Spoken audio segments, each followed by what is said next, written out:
Hinamak na manugang. Kabanata 441. Nang malapit nang makipagkamay si Jiang Shuaimang sa kinatawan mula sa Nanguang Chamber of Commerce, tumalikod ang kinatawan at hiniling sa isang tao na buhatin ang puno ng jade. Hindi lamang ang Nanguang Chamber of Commerce, kundi pati na rin ang mga pamilyang Chen at Yan na tumayo sa entablado. 12-12 ng mga congratulatory big shot ang tumalikod at umalis na parang nag-appointment. Hindi man lang sila nagbatian.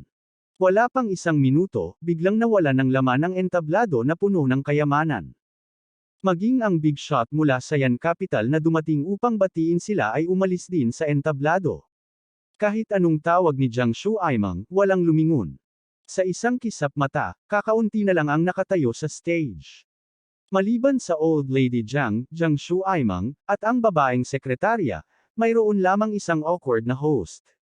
Natigilan din ang mga reporter sa ibaba ng stage at mabilis na kumuha ng litrato. Sa ng spotlight, naging berde ang ilalim ng mukha ni Jiang Shuaimang.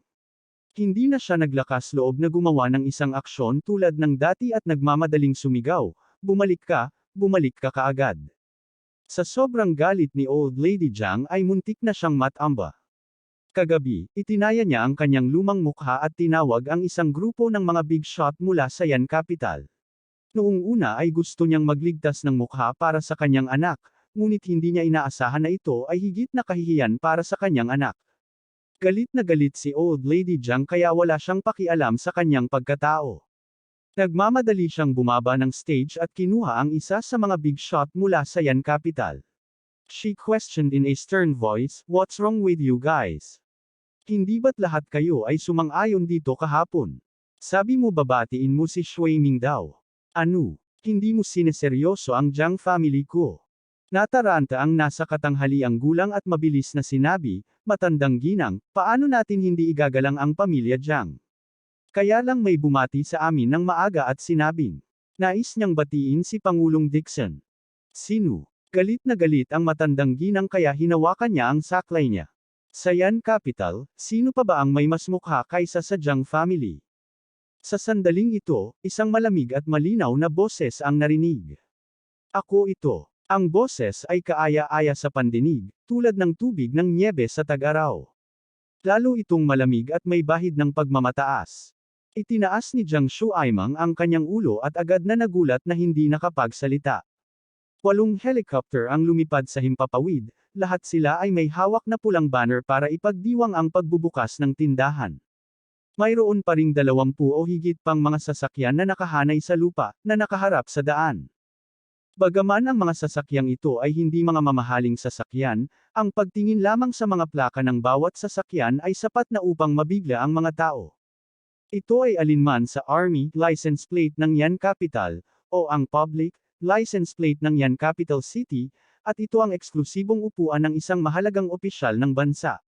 Sa gitna ng isang malaking pulang sports car, may isang malamig na dilag na nakasuot ng itim na damit, at sa tabi niya ay isang magandang babaeng sekretarya na may mainit na figure. Ang gayong engranding eksena ay nagulat sa lahat ng naruroon hanggang sa puntong natakot, at hindi man lang sila nang ahas na magsalita ng malakas. Natatakot sila na baka aksidente nilang masaktan ang isang haligi ng bansa. Takot na takot ang MC sa stage na namutla ang mukha habang sumisigaw na may nanginginig na boses. "Boss Su." Nagulat din si Old Lady Jiang. Bahagyang nanginginig ang kamay na nakahawak sa tungkod. Ang Su family, pumangalawa sa 4 na malalaking pamilya ng Yan Capital. Ang maalamat na tagapagmana ng pamilya Su, si Su Qingcheng. Hindi nakakagulat ang mga malalaking shot sa Yan Capital ay hindi nagbigay ng kanyang mukha. Si Su Qingcheng lang ang may ganoong kakayahan. Matagal ding natigilan si Jiang Shuaimang. Makalipas ang mahabang panahon, mabilis siyang ngumiti na puno ng ngiti ang mukha. Personal siyang bumaba ng stage para salubungin si Su Qingcheng. Habang inaabot niya si Su Qingcheng, masinsinan niyang sinabi, "Boss Su, bihira ka lang pumunta. Ito ay karangalan ng Jiang family." Bago niya matapos ang kanyang mga salita, malamig na pinutol siya ni Qin Yue. "Jiang Shuaimang, huwag kang magkamali. Ang iyong Jiang family ay walang ganyang karaming mukha. Hayaan mo, Boss Su, batiin ka ng personal. Nasaan si Alex Dixon? Ikaw, bakit mo hinahanap ang basurang iyon?" Ang isang basurang tulad niya, iniisip ko kung sinong babae ang pinuntahan niya upang magsaya. Jiang Shuaimeng blurted out subconsciously. Sinampal ni Su Qingcheng ang kanyang mukha, at ang kanyang magandang mukha ay naging malamig. Binabalaan kita, kung patuloy kang magpapakalat ng chismis tungkol kay Kuya Alex, kay Alex Dixon, ipapasara ko ang kumpanya mo bukas. Ang mga tao sa paligid ay tumahimik, hindi man lang naglakas loob na mailabas ang kanilang galit. Pamilya Jiang, Pamilya Su. Ang dalawang pamilyang ito, kahit sino sa kanila ay hindi kayang masaktan. Natigilan din si Old Lady Jiang. Hindi niya inaasahan na si Su Qingcheng ay hindi man lang dumighay at tatama sa mga tao. Siya ay parehong galit at balisa. Lumakad siya pasulong gamit ang kanyang saklay at nagngangalit ang kanyang mga ngipin habang nagtatanong, Boss Su, ang aming Jiang family at ang Su family ay hindi kailanman lumampas sa linya ng isa't isa. Nakipagtulungan din kami noon pa man. Bakit ka nataman ng mga tao pagdating mo? Magtrabaho ng sama-sama. Malamig na itinaas ni Su Qingcheng ang kanyang kilay, kung hindi dahil sa anak mo, Jiang Wei, pwede ba akong magtrabaho kasama ang isang pamilyang malapit ng gumuho tulad mo? Iniinsulto ng anak mo ang kaibigan kong si Alex Dixon, at nararapat siyang bugbugin. Laking gulat ni Jiang Shuaimeng na halos nakalimutan na niyang huminga. He blurted out, kaibigan mo si Alex Dixon.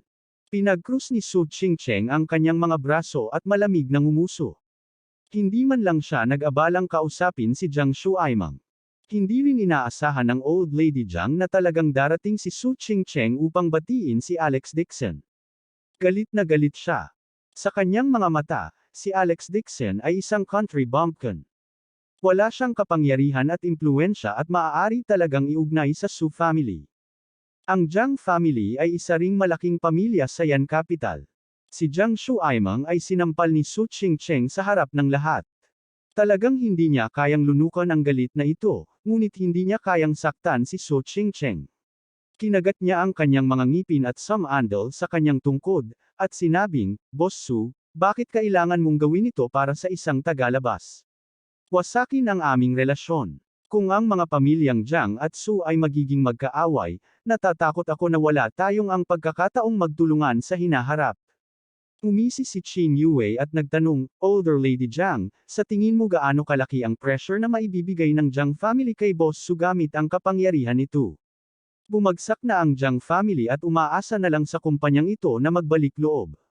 Payo ko sa iyo, para hindi masaktan si President Dixon kung hindi, ang Jiang family ay mapipigil sa hanay ng 4 na malalaking pamilya at magiging walang tao sa susunod na taon.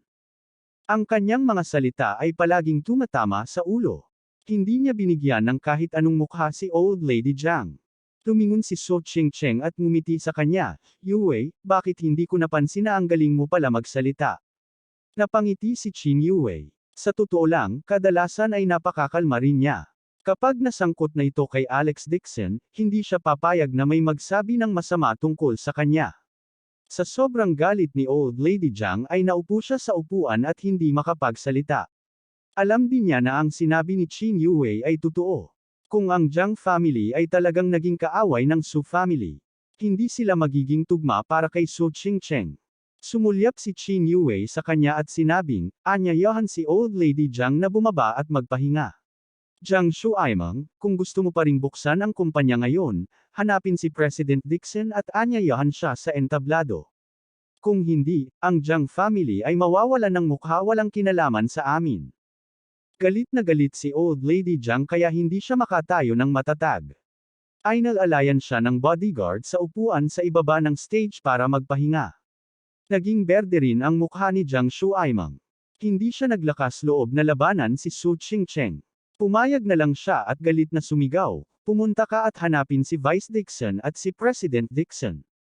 Nasample lang siya at hindi man lang naglakas loob na banggitin ang salitang deputy. Jiang Shuaimeng, ikaw ang Deputy Director. Kung tama ang pagkakaalala ko, ikaw ang namamahala sa seguridad ng kumpanya, tama. Ito ang iyong tungkulin. Pumunta at hanapin mo siya mismo, malamig na sabi ni Su Qingcheng. Pinigilan ito ni Jiang Shuaimeng saglit at hindi nang ahas na makipagtalo sa kanya muli. Tumakbo siya pababa ng stage at tumingin sa paligid habang nasa pagitan ng kanyang mga hita ang buntot. Ang mga tao sa paligid ay pinanood ang old lady Jiang na inimbitahan, palabas ng stage.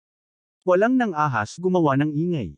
Ang Jiang family at Su family ay parehong malalaking pamilya sa Yan Capital. Paano maglalakas loob ang mga mortal na makisali sa labanan sa pagitan ng mga divine immortals? Tumayo si Jiang Shuili sa tabi niya na may halong damdamin. Hindi niya gustong mawala ng mukha ang Jiang family, ngunit ngayon lang ay masyado nang lumayo si Jiang Shuaimang. Kung hahayaan niyang manatili si Jiang Shuaimang dito, hindi niya alam kung ano ang mangyayari mamaya. Pinigilan ni Jiang Shuaimang ang kanyang hinaing at pinangunahan ang seguridad na hanapin si Alex Dixon. Vice Director siya, pero para siyang security guard. Ito ay lubhang nakakahiya. Nag-usap din ang mga tao sa mahinang boses. Inakala nila na si Jiang Shuaimang ay isang senior sa kumpanya, ngunit hindi nila inaasahan na ang kinauukulan ay talagang ang Departamento ng Seguridad. Anong klaseng Deputy Director ito? Kabanata 442. Pumunta si Alex Dixon sa washroom. Pagbalik niya, uupo na sana siya sa bench sa likod ng stage nang biglang nakita niya si Jiang Shuaimang na tumatakbo. Inabot niya ang kamay niya para hilahin siya at sinabing, Alex Dixon, pumunta ka sa entablado para mag-host ng opening ceremony. Umupo si Alex Dixon sa likod ng stage at hindi niya makita ang sitwasyon sa harap niya. Binuksan niya ang kanyang kamay at sarkastikong sinabi, hindi mo ba gustong i-host ito?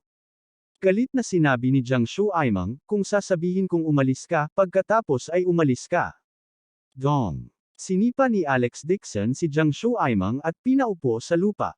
Kapag siya ay nasa entablado, kailangan niyang bigyang pansin ang impluwensya. Ngayong nasa likod na ng mga eksena, matagal na niyang gustong sipin si Jiang Shuaimang. Sigaw niya sa malamig na boses. Jiang Shuaimang, gusto mo pa bang lumuhad at humingi ng awa? Nang marinig niya ito, bumangon ang galit ni Jiang Shuaimang mula sa kanyang puso. Gusto niyang bumangon, ngunit bago niya magawa, sinugod siya ni Alex Dixon. Muli siyang sinipa ni Alex Dixon dahilan para mapaluhod siya sa lupa. Pagkatapos, dahan-dahan siyang tumayo. Isang malamig na hangarin sa pagkamatay nang lumabas sa kanyang katawan. Hindi napigilan ni Jiang Shuaimang ang manginig. Para bang isang tupa ang nakakita ng leon. Napuno ng takot ang buong katawan niya, at nanghihina ang mga paa niya kaya hindi siya makatayo. Paano nagkaroon ng kahangahangang paraan ang basurang ito? Si Jiang Shuaimang ay nagulat at nataranta. Ngunit hindi ngayon ang oras upang harapin ang basurang ito. Ang pinakamahalagang bagay ngayon ay ang tawagan ni Alex Dixon sa entablado. Kung hindi, ang galit ng anak ng Su family ay hindi niya kayang tiisin. Nang maisip ito ni Jiang Shuaimang, nailunok lamang niya ang kanyang galit at lumuhad sa lupa na may ngiti sa kanyang mukha. President Dixon, ang opening ceremony ng kumpanya ay hindi ka maaaring pumunta sa entablado. Hindi ako pupunta. Agad namang tumanggi si Alex Dixon. President Dixon, pakiusap. Si Jiang Shuaimang ay balisa. Kung hindi umakyat sa entablado si Alex Dixon, masisira ang opening ceremony. Sa oras na iyon, hindi lang si Su Qingcheng ang gustong magdulot ng gulo para sa kanya, hindi rin siya patatawarin ni Jiang Wei pagbalik niya. Dahil walang nakakita sa kanya dito, nagpa siya si Jiang Shuaimang na kumapal ang kanyang mukha at lumuhad sa lupa habang ang dalawang kamay ay nakadaop sa kanyang harapan. President Dixon, ngayon lang ako nagkamali. Hindi kita dapat pinalayas. Please be magnanimous, for the sake of Sydney. Umakyat ka sa entablado at magsabi ng ilang salita. Mula ngayon, ikaw ang may huling say sa kumpanya. Ako ay ganap na susunod sa iyong mga utos. Habang si Jiang Shuaimang ay nakaluhod sa lupa at nagmamakaawa kay Alex Dixon na umakyat sa entablado, naisip niyang walang nakakita sa kanya, ngunit hindi niya alam na may surveillance camera sa tabi niya, na malinaw na nire-record ang lahat ng kanyang mga kilo. Nagkataon, pinakilos ng security room ang lahat ng surveillance camera para hanapin ang nawawalang Pangulong Dixon. Nakita ng kalbo na naging security guard ang surveillance footage sa unang tingin, at agad itong itinapat sa malaking screen sa entablado. Sa isang iglap, malinaw na nakita ng lahat sa ibaba ng entablado ang eksenang ito. Umupo si Alex Dixon sa isang malamig na bangko sa likod ng kurtina ng entablado, at si Jiang Shuaimang, na nakasuot ng suit at leather na sapatos, ay nakaluhod sa kanyang harapan at humihingi ng awa. How dare you follow my boss? I will make you famous. Masungit na tumawa ang kalbo at in the max ang stereo. Agad na kumalat ang nakakabinging ingay na nagmamakaawa sa buong square. I beg you, President Dixon, I was too vain and wanted to be president, so I pushed you off the stage. Actually, I'm just a deputy director. President Dixon, I was wrong. Dapat hindi kita tinulak, labas. Biglang tumahimik ang mga tao. Lahat ay tumingin sa malaking screen na may gulat, komplikado, at gulat na mga mata. What the hell? Ang isa sa apat na malalaking pamilya sa Yan Capital, si Jiang Shuaimang, ang nagpadala ng inapo ni Jiang, ay lumuluhod kay Alex Dixon sa backstage. At siya ang nagtulak kay Alex Dixon palabas ng stage. Marami sa kanila ang mukhang nanunood ng magandang palabas. Ang ilan sa kanila ay natuwa pa sa kasawian ni Alex Dixon. Sa ganitong paraan, ang mukha ng Jiang family ay tuluyang mawawala sa Yan Capital. Shuaimang, ikaw. Malinaw itong nakita ni Old Lady Jiang mula sa ibaba ng stage. Sa sobrang galit niya ay tinuro niya ang malaking screen. Napamulat siya ng mata at nahimete sa galit. Si Jiang Shuaimang ay nakaluhod sa lupa na humihingi ng awa nang bigla niyang marinig ang kanyang boses na nagmumula sa stereo. Siya ay natakot sa labas ng kanyang talino.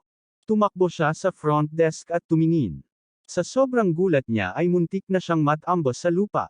Nanlamig ang buong katawan niya at basang-basa ang sando niya sa malamig na pawis.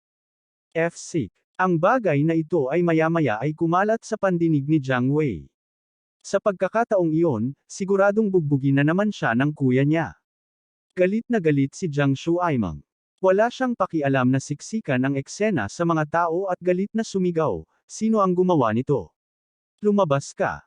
Sa silid ng seguridad, ang kalbong lalaki at si Wang Kai ay nakatitig sa malaking screen, tuwang-tuwa.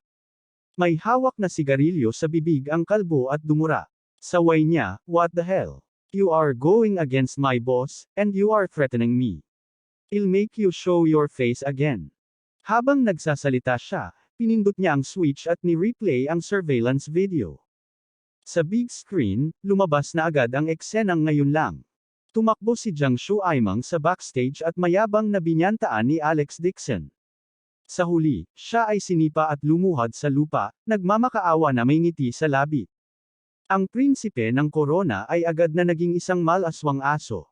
Ang pag-alit niyang mukha ay naging dahilan ng pag-click ng mga tao sa kanilang mga dila at paggawa ng kanilang ingay. Maging si Su Chingcheng ay hindi napigil ang tumawa. Bakas ang ngiti sa kanyang malamig at magandang mukha. Galit na galit si Jiang Shuaimang kaya naging berde ang kanyang mukha. Sinamantala ng mga reporter ang pagkakataong mabilis na mag-film. Ito ay isang malaking piraso ng balita. Bukas ng umaga, lalabas ang iskandalo ng Jiang family sa lahat ng pangunahing media outlet. Tiyak na sila ang magiging headline at ang reputasyon ng Jiang family ay itatapon sa ibang bansa. Nagpalitan ng berde at pula ang mukha ni Jiang Shuaimang, at nagngangalit ang kanyang mga ngipin. Sinong security guard ang gumawa nito? Nang marinig niya ang tawanan ng karamihan ay muntik na siyang mawala ng malay. Sumimangot si Jiang Shuili. Hindi niya inaasahan na magiging unsolvable ang usapin. Dali-dali siyang umakyat at sinabing, pang-apat tiyo, umalis ka muna rito. Huwag mo nang palain. Hindi ako aalis. Pinipigilan ni Jiang Shuaimang ang kanyang galit at sumigaw, si Alex Dixon ang nagkamali. Bakit siya hahayaan ng kumpanya na maging deputy director? Ayon sa seniority, dapat ako yon. Bago pa siya makatapos, mabilis na tumawag si Jiang Shuili ng ilang security guard at pilit na dinala si Jiang Shuaimang. Kung ipagpapatuloy ni Fourth Uncle ang kaguluhan tulad nito, masisira ang opening ceremony ng kumpanya. Naghihintay na sina Wang Kai at Baldy sa gilid. Matapos matanggap ang order, agad silang sumugod at hinawakan ang braso ni Jiang Shuaimang para kaladkarin siya palayo. Nagpupumiglas si Jiang Shuaimang habang sumisigaw, bitawan mo ako. Ako ang vice chairman. Kung hindi, tatanggalin kita.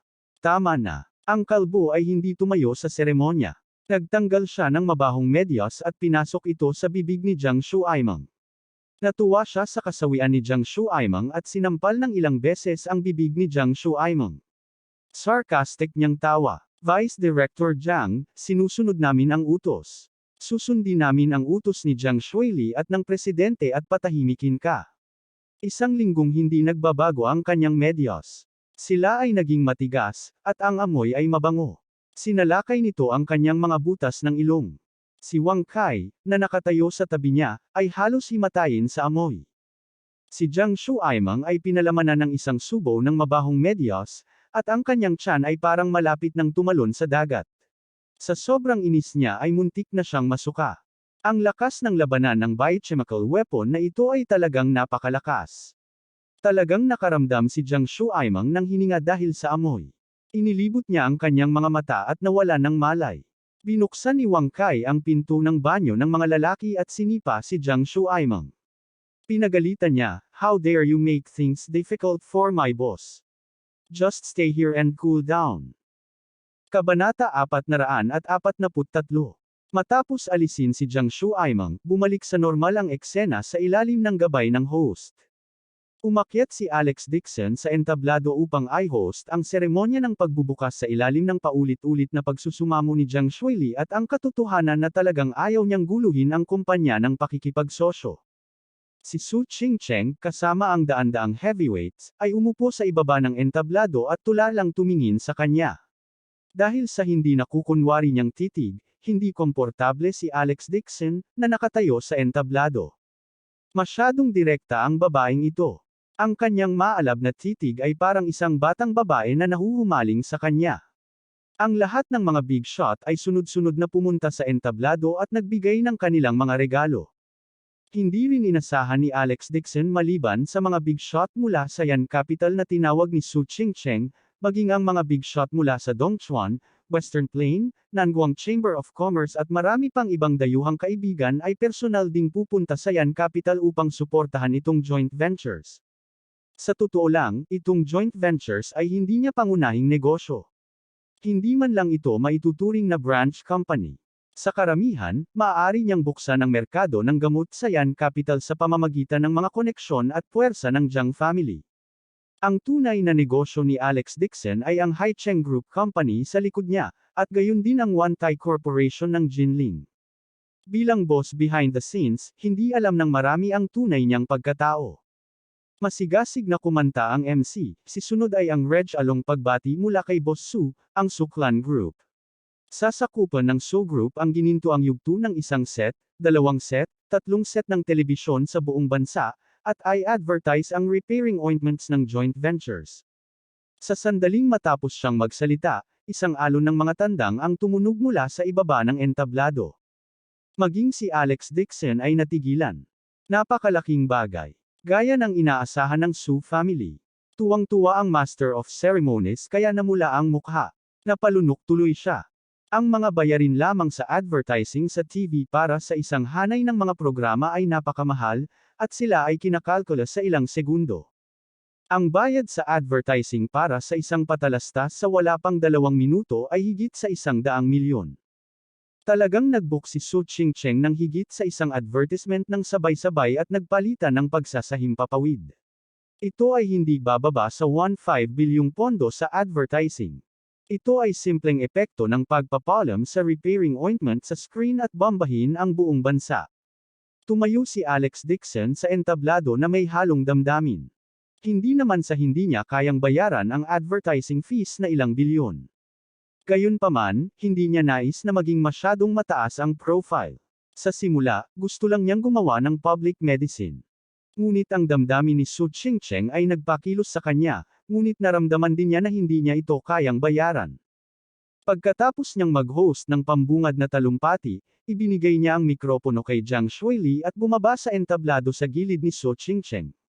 Tumayo si Su Chingcheng at tumingin sa kanya gamit ang isang pares ng kristal na mga mata na kasing lambot ng tubig.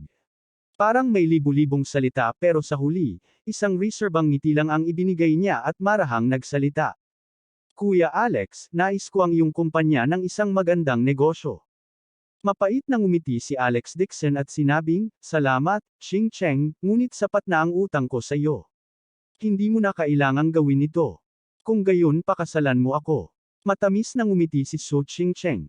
Ang maganda niyang mukha na kasing lamig ng yelo ay agad na natunaw ng yelo at naging hindi mapapantayan ang ganda. Pagkatapos niyang magsalita, agad siyang ngumiti at nagsabi, "Nagbibiro ka siguro, Kuya Alex. Handa akong gawin ang lahat ng ito. Sapat na ang isang salita ng pasasalamat mula sa iyo." Pagkatapos magsalita ni Su Chingcheng, tumayo siya at umalis. Masyadong maganda ang background niya. Ang pagpunta dito para sumuporta ay nagdulot ng kaguluhan sa buong lungsod. Alam niyang gusto ni Alex Dixon na maging low profile, kaya pagkatapos nitong magsalita, tumayo siya at umalis. Bago umalis, binati din ni Su Chingcheng ang iba pang media outlet at ayaw itong isapubliko. Sa kanyang mga tagumpay kahit na gusto ng ilang media outlet na gumawa ng isang malaking artikulo, hindi sila nang ahas na isulat ito ng walang ingat. Isinulat lamang nila ang balita ng joint ventures na nagmamaneho ng kotse sa maayos na paraan. Tungkol sa usapin ngayon, walang media ang maglalakas loob na banggitin ito. Naiinis talaga ako. Sino sa tingin niya si Alex Dixon? He actually dares to ride on my head. Tumayo si Jiang Shuaimang sa kwarto at galit na tumawag gamit ang kanyang telepono. Nang magising siya sa kwarto ng mga lalaki at nalaman niyang tapos na ang opening ceremony, sa sobrang galit niya ay duguan na ang kanyang mga mata. Si Alex Dixon ay muling gumawa ng pangalan para sa kanyang sarili, at matagal na siyang nawala sa lahat ng mukha. Pagkatapos noon, tinawagan pa siya ng kanyang nakatatandang kapatid na si Jiang Wei mula sa ibang bansa at pinag-uusapan siya ng labis na ang kanyang credit card ay nagyelo. Sinabi niya na pagkatapos niyang bumalik sa Yan Capital, papaluhod siya sa harap ng mga memorial tablet ng kanyang mga ninuno at pagnilayan ang kanyang sarili. Galit na galit si Jiang Shuaimang kay Alex Dixon kaya nagngangalit siya. Pag-uwi niya, tinawagan niya si Dixon Rong para magreklamo. Matapos pakinggan ang kanyang masasakit na salita, ngumiti si Dixon Rong at inaliw siya. "Kuya Jiang, bakit galit na galit ka sa walang kwentang tao? Nasa liwanag siya, nasa dilim tayo, at nasa joint ventures ka. Sa amin, hindi mo siya maalagaan. Teka, matyaga, magkakaroon ng pagkakataon. Gusto ko siyang mamatay." Halos lumuwa ang mga mata ni Jiang Mingshui sa kanilang mga socket habang siya ay sumigaw, patay na walang kumpletong bangkay. "Huwag kang mag-alala, darating ang araw na ito sa lalong madaling panahon." Umiti si Dixon Rong at sinabi, "Inilipat ko ang isang bahagi ng mga pondo ng Yulong Group ng aking ama at nagtatayo ng isang kumpanya ng parmasyutiko. Pagdating ng panahon, makikipagkumpetensya tayo sa joint ventures. Gusto mo bang magbigay alang ang pamumuhunan dito?" Siyempre, walang pag-aalinlangan na sabi ni Jiang Shuaimang. Umiti si Dixon Rong at sinabing, "Gayunpaman, ang joint ventures ay mayroon ding bahagi ng Jiang family. Kapag ang dalawang kumpanya ay naging magkaribal, ang Jiang family ay maaaring malugi din." "Anong kinakatakutan mo?" Mabangis na sinabi ni Jiang Shuaimang, "Hanggat maaari kong alisin si Alex Dixon, bakit ko papakialam ang maliit na halaga ng pera ng Jiang family?" Malapit na siyang sumabog sa galit. Hanggat kaya niyang talunin si Alex Dixon, wala na siyang pakialam sa iba. Bukod dito, ang pamilya Jiang ay mayaman at makapangyarihan. Bakit nila pakialam ang pagkawala ng puhunan ng joint ventures? Nakangiting tumungo si Dixon Rong. "Okay. We are in the same trench. We will share the glory and the losses. Report to me if there are any movement of the wind or grass in the joint ventures. I'll arrange for people to come over tomorrow morning."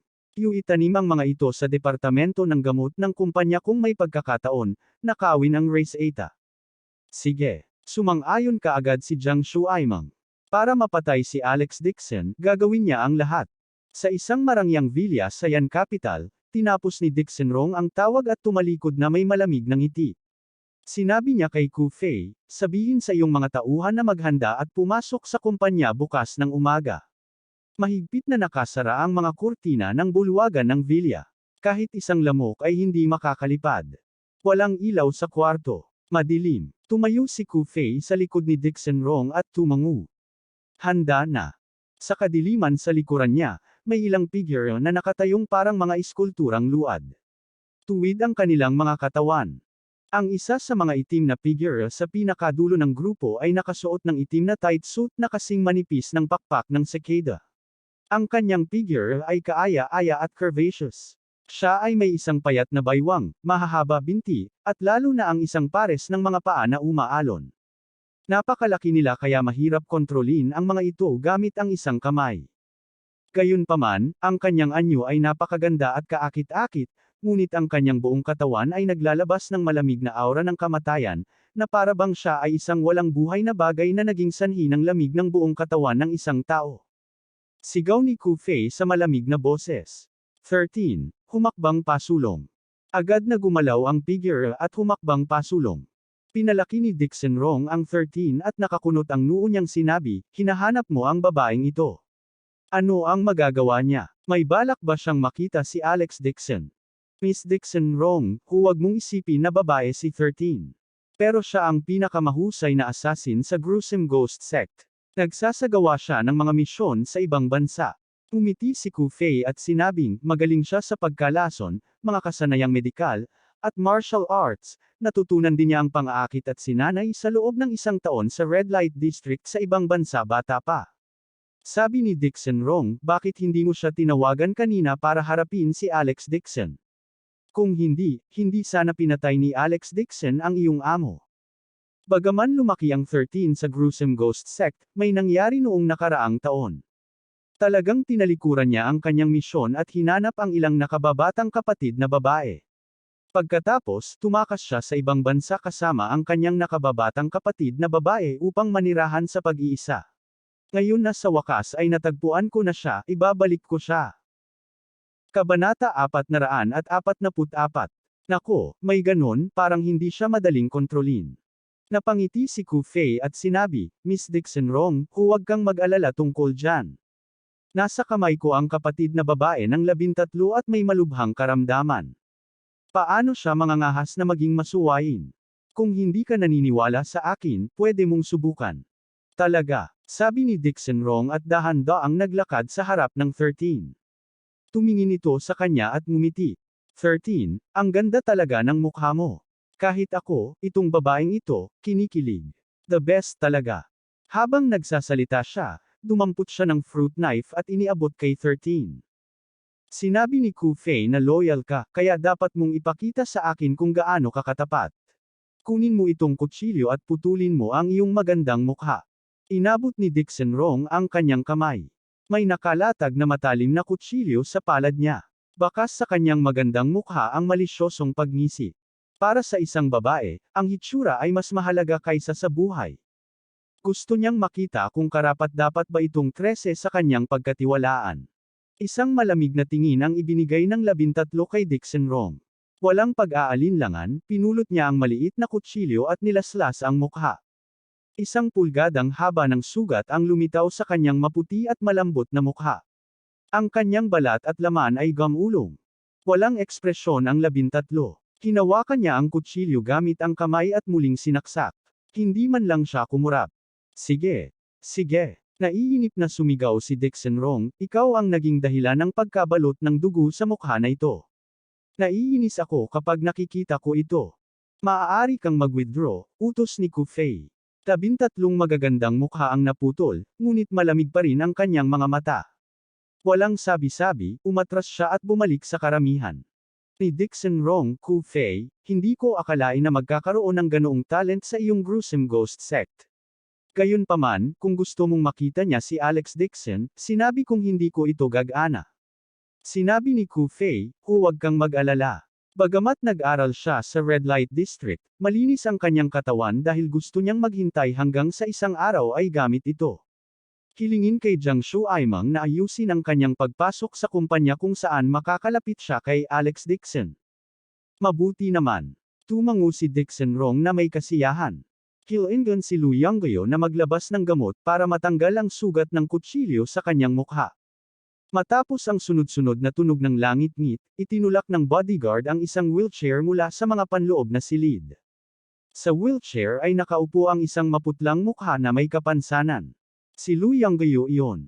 Matapos siyang baldado ni Alex Dixon, nagpadala si Dixon Rong ng isang tao upang iligtas siya.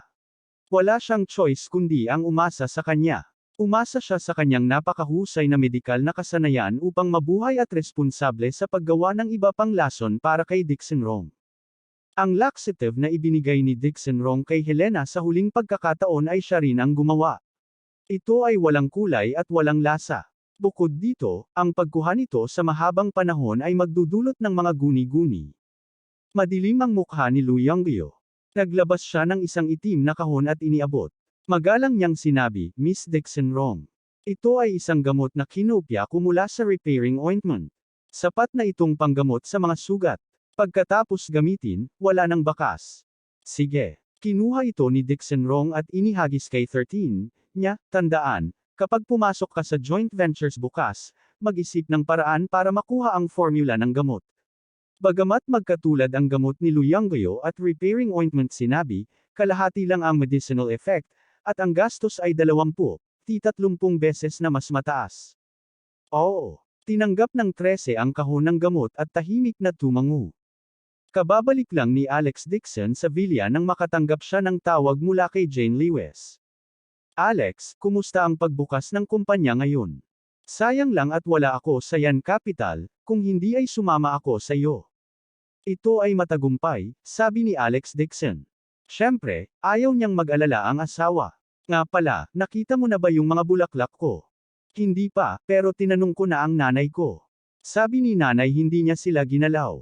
Sabi ni Jane Lewis, masyadong maraming gamit sa villa. Basta bonsai lang ni tatay may 12 ng kaldero. Hahanapin ko, sila ulit. Sige. Walang choice si Alex Dixon.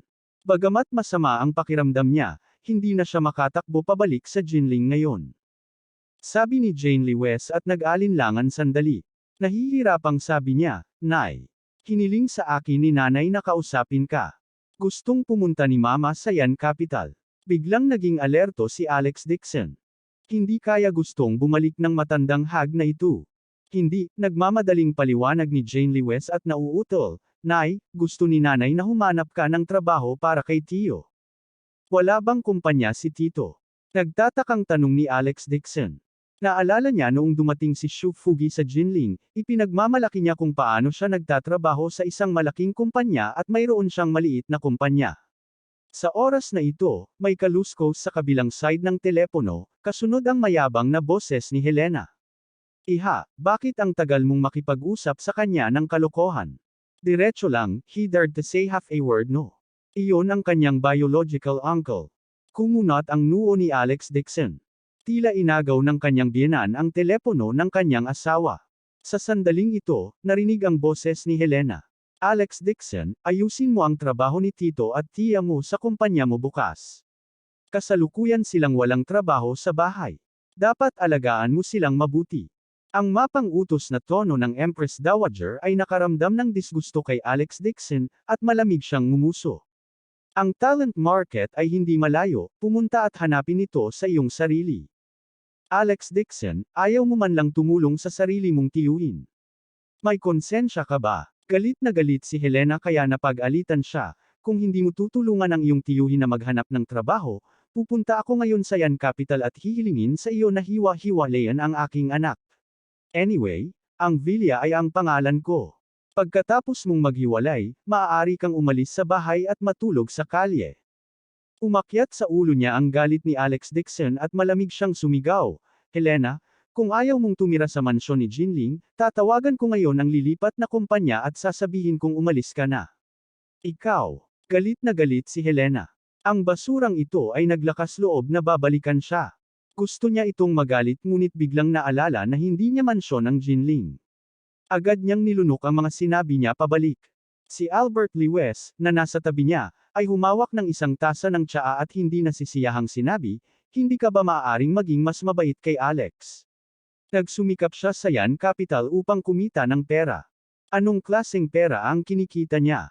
Saway ni Helena. Pero kahit nagmumura siya, may ideya siya sa puso niya. Kahit na ang kanyang anak na babae at ang kanyang pangalan ay nakasulat sa mansyon sa Yan Capital, ang basurang ito ay mayroon pa ring mansyon sa Yan Capital. Ang mansyon sa Jinling ay basura. Kailangan niyang gumawa ng paraan para makuha ang dalawang mansyon na ito. Bilang karagdagan, kahit na si Alex Dixon ay isang malayong kamag-anak ng Dixon family, ngunit ang isang payat na kamelyo ay mas malaki pa rin kaysa sa isang kabayo. Binigyan siya ni Dixon wrong ng 5 milyong yuan ng sabay-sabay. Tiyak na makakakuha siya ng mas maraming pera sa hinaharap. Sa pag-iisip nito, agad na lamambot ang ugali ni Helena. Pinunasan niya ang mga luha niya at nagkunwaring umiiyak. Alex, walang ibang pagpipilian si nanay. Ang tito at tiya mo ay nagdusa sa gutom at paghihirap sa yan capital. Tingnan mo kung gaano sila kaawa-awa. Si Fugi ang iyong tiyuhin. Kaya mo bang makita ang iyong tiyuhin na nagdurusa? Si Jane ay nakiusap sa mga tao sa lahat ng dako para sa kanyang tiyuhin na patingin siya sa mukha ng mga tao. Nagkunwaring umiiyak si Helena sa telepono habang kunwaring ginigising ang kanyang uhog. Nasa kabilang side ng telepono si Alex Dixon. Nang marinig niya ang pag-iyak ni Helena, nakaramdam siya ng goosebumps sa buong katawan. Walang kinalaman si Shu Fugi sa kanya. Ayaw man niyang pakialaman, ngunit alam ni Alex Dixon na kung hindi niya alintana ang trabaho ng kanyang tiyuhin at tiyahin, sa ugali ni Helena, tiyak na pipilitin niya ang kanyang asawa na umikot para mamaalamo sa mga tao. Ayaw niyang makitang hinihinaan ang boses ng kanyang asawa at umiikot sa pagmamakaawa sa mga tao na maghanap ng trabaho para sa kanyang tiyuhin. Napabuntong hininga si Alex Dixon sa kanyang puso at walang magawa. Nay, magpapaalam po ako sa kumpanya bukas at papasukin sina tito at tiya sa trabaho. Anak, alam kong hindi mo papansinin ang sarili mong tiyuhin. Agad na napangiti si Helena at mabilis na sinabi, kukunin mo ang iyong tiyuhin ang posisyon sa General Manager o Deputy Director. Kung mas mataas ang sweldo, ang mas mahusay. Ang mas kaunting trabaho ay mas mabuti kung hindi mo kailangang magtrabaho at makakuha pa rin ng ilang libong yuan na sweldo. Kabanata 445. Hindi na nakatiis si Alex Dixon at naputol, Nay, napakagandang trabaho mo, bakit hindi mo rin ako hinahanap? Gusto mo pa ring maging general manager? Hindi man lang nakapagtapos ng junior high school si Shu Fugi. Buti na lang at pinapasok siya sa kumpanya. Alam din ni Helena na masyadong mataas ang kanyang mga kinakailangan at sinabing may peking ngiti, nakita rin ni nanay na nakakaawa ang iyong tiyuhin. Anyway, ang bagay na ito ay ipinagkatiwala sa iyo. Hindi mo dapat hayaan ang iyong tiyuhin na mapagod. Siya at ang kanyang asawa ay parehong mahina at may sakit. Got it. Ayaw na talagang kausapin ni Alex Dixon si Helena, kaya ibinaba na niya ang telepono pagkatapos sabihin iyon. Si Shu Fugi ay makakain ng 2 manok at 8 pancake sa isang pagkain. Ang kanyang asawang si Zhang Faang ay kasing taba ng baboy, at makakain niya ang lahat ng ice candy sa loob ng wala pang 5 minuto. Ito ay tinatawag na mahina at may sakit. Wala siyang choice. Upang hindi mahirapan ang kanyang asawa, maaari lamang tawagan ni Alex Dixon si Jiang Shuili at pag-usapan ang tungkol sa pagpunta sa kanyang tiyuhin at pamilya sa kanyang trabaho. Kahit na siya ay isang pangunahing shareholder ng kumpanya, siya pa rin ang direktor ni Jiang Shuili sa ibabaw. Si Jiang Shuili ay prangka at nagpadala ng inayos para kay Shu Fugi na maging deputy director ng sales department. Ang buwanang sweldo ay 10,000 kasama ang komisyon.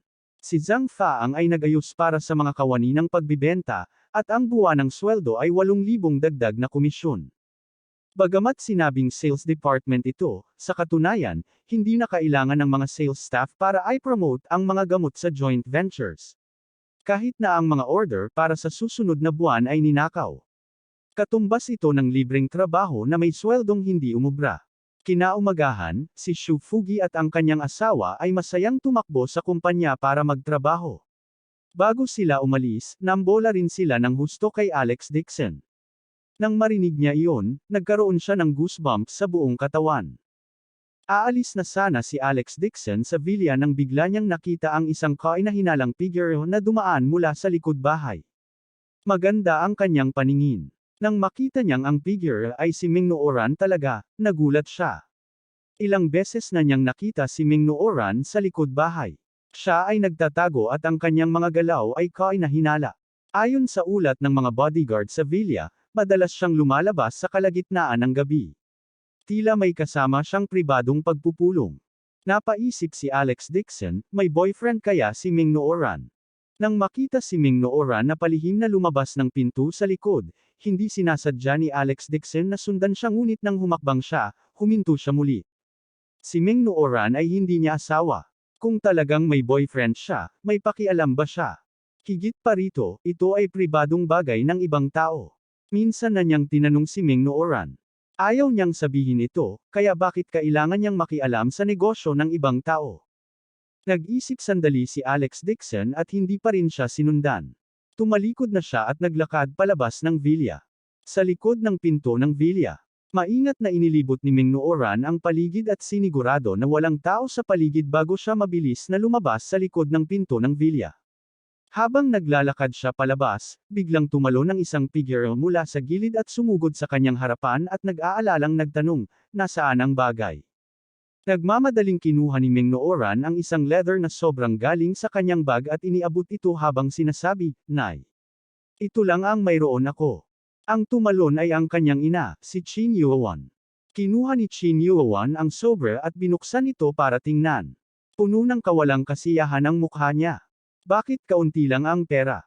Paano ito sapat? Milyon-milyong yuan ang utang ng kapatid mong si Ming Yu para sa hospitalization fees. Hindi ba't hiniling ko sa iyo na humingi ng pera kay Alex Dixon? Tinanong mo siya kung gusto niya ng pera. Nay, ako. Wala akong panahon para humingi ng pera kay Kuya Alex, sabi ni Ming Nooran na nakakunot noo. Bago pa siya matapos, biglang tumalon si Chin Yuan at sinampal ang kanyang mukha. Galit na saway niya. Mayaman na si Alex Dixon. May nagbigay sa kanya ng villa at naging deputy director ng joint ventures. Karaming pera. Bakit mo siya hinihinga ng ilang milyon? Sinampal ng malakas si Ming Nooran kaya napalingon ang mukha niya. Namula at namamaga ang kalahati ng mukha niya. Tumulo ang mga luha sa kanyang mga mata, at nakaramdam siya ng labis na pagkakamali. Hindi niya napigil ang sabihin, hindi ba matagal na kaming hinabol ng pamilya Meng ni Kuya Alex? Ngayong dumating ka para humingi ng pera, paano ako magkakaroon ng mukha para humingi ng pera kay Kuya Alex? Kung gusto mo pera, kailangan mong mag-ay-isang.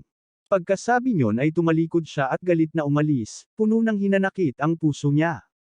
Mula nang itaboy siya ng pamilya Meng, sina Lewis Bing, at Alex Dixon sa labas ng bahay, hindi na siya muling kinontak ng kanyang ina.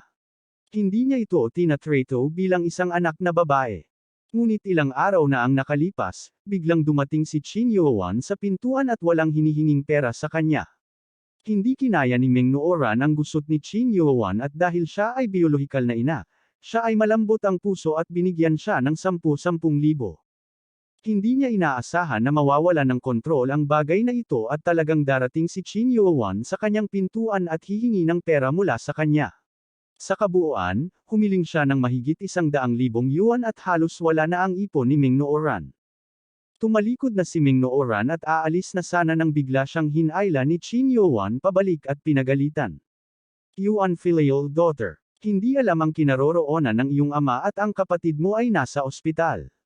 You are in a vegetative state. Masyadong nasaktan ang pamilya Meng kay Alex Dixon at ayaw mo pa ring magbayad. Hayaan mo na. Galit na galit si Ming Nooran kaya ibinukan niya ang kanyang kamay at sinabi sa malupit na tono, kayo ang nakakuha ng nararapat sa iyo. Sino ang humiling sa iyo na saktan si Kuya Alex? Dapat kang umalis kaagad. Hindi ako papayag bigyan ka ng pera sa hinaharap. Pa. Sinampal ni Chin Yuan ang kanyang mukha at nagngangalit na sinabi, ako ang iyong ina. Dapat mo akong tulungang magbayad ng utang. Kung hindi mo ito ibibigay sa akin, sasabihin ko kay Alex Dixon at sasabihin sa kanya ang iyong sikreto. Hindi ko alam ang nakaraan mo, kapag dumating ang panahon, makikita natin kung gusto mo pa rin siya o hindi. Hindi. Agad na natarante si Ming Nooran at paulit-ulit na umiling. Nay, huwag mong sabihin kay Kuya Alex. Papahiramin kita ng isa pang 10,000 yuan. Binitiwan ni Chin Yuan ang kanyang kamay at huminga ng malamig na pagmamalaki at sinabing, hindi sapat ang 10,000 yuan. Gusto ko ng 2 milyon. Nay, naibigay ko na po sa inyo ang lahat ng pera. Saan po ba kayo kukuha ng karaming pera? Naninigas ang katawan ni Ming Nooran at pakiramdam niya ay masisira na siya. Si Chin Yuan ay nagbigay ng kakaibang ngiti at ibinoling ang kanyang ulo para kumaway sa likod niya.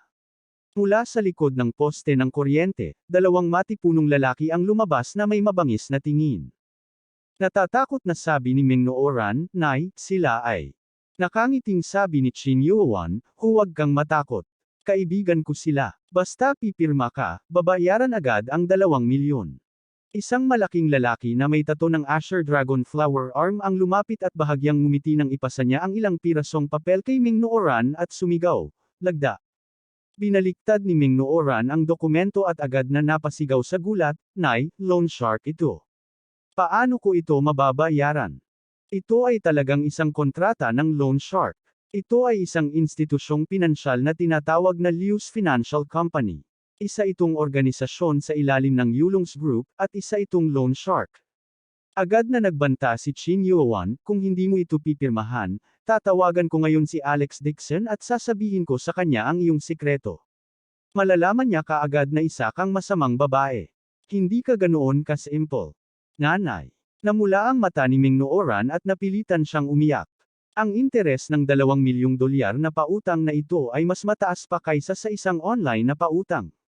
Kung hindi niya ito binayaran sa loob ng isang buwan, kailangan niyang magbayad ng 5 milyon kasama ang interes. Kung hindi niya ito binayaran sa loob ng 2 buwan, kailangan niyang magbayad ng hanggang 3 milyon. Ito ay isang napakalalim na hukay. Gayunpaman, hindi niya gustong malaman ni Alex Dixon ang sikretong iyon. Iyon ang bagay na ayaw niyang mabanggit sa buhay niya. Kung alam ni Alex Dixon ang tungkol sa kanya, kapuputin niya ito ng husto. Ayaw na niyang makita siya habang buhay. Abangan ang susunod na kabanata.